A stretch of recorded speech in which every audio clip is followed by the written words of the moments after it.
Vaping. A lesson in irony. The vape is a device created by a Chinese pharmacist by the name of Han Lick, who created it for the sole purpose to help him not go through a pack of Newports a day. Eventually, over time, this new and supposedly safer alternative caught on and made its way to the west side of the world, where many people have stated it actually helped them kick the dirty habit. Then there's the high schoolers, who despite being told all throughout our youth that it's bad for us, will still buy them because it tastes like blue raspberry ice. Now there are many different types of people who decide to pick this habit up, and today I'm going to be ranking them, so we're just going to be jumping straight into it.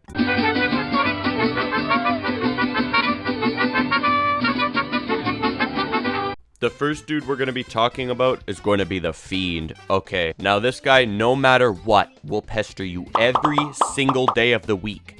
It doesn't matter how many times you say that you don't have anything on you, he will keep asking you until he gets his fix. You can often find this dude at many places, whether that be at work, at the function, but the place where you can always spot this dude is the school bathrooms. Very rarely does he ever come with his own device in the bathroom, but if he does, just know it's gonna taste like you're eating a piece of charcoal. This dude is essentially a Minecraft villager. He waits for people to come and trade with him, and much like a Minecraft villager, the trade-off is horrible.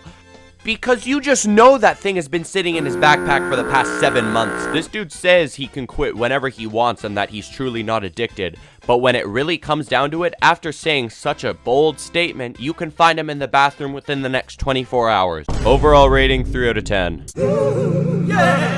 This guy is called a plug for a reason. He is running a whole Heisenberg empire for the amount of stuff he sells. It's crazy.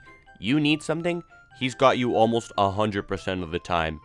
This dude will advertise the things he's got on some private Snapchat story. He'll usually be waiting around the back parking lot of the school because he knows that sooner or later, someone is going to come and do business with him.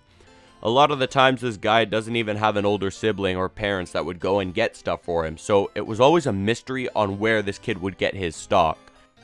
Another thing that the plug would usually do was if it was someone a little younger or it was their first time, he would always upcharge them because, let's be real, they don't know any better. This dude also has one of those giant ass devices with the screen on the side. Like, I just know that thing is running 60 FPS or higher. I didn't mind this kid. Overall 7 out of 10. Bro, I have seen some of these guys get down bad. Like, I'm talking about finding one on the street and hitting it. These kids will leave in the middle of class constantly to use the bathroom, and when the teacher says no to using the bathroom, okay, they'll just do the sleeve trick. And I'm not even going to explain what the sleeve trick is, because if you're under the age of 19, you probably know what it is. This dude will spend hundreds, if not thousands of dollars a year worth of different paraphernalia. Like, it's ridiculous. The main thing about them is they literally can't stop, and it's honestly kind of sad.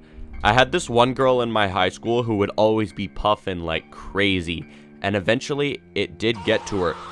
She ended up having to go to the hospital and was constantly posting on her Snapchat story saying that puffing the Elfington was never worth it in the long run.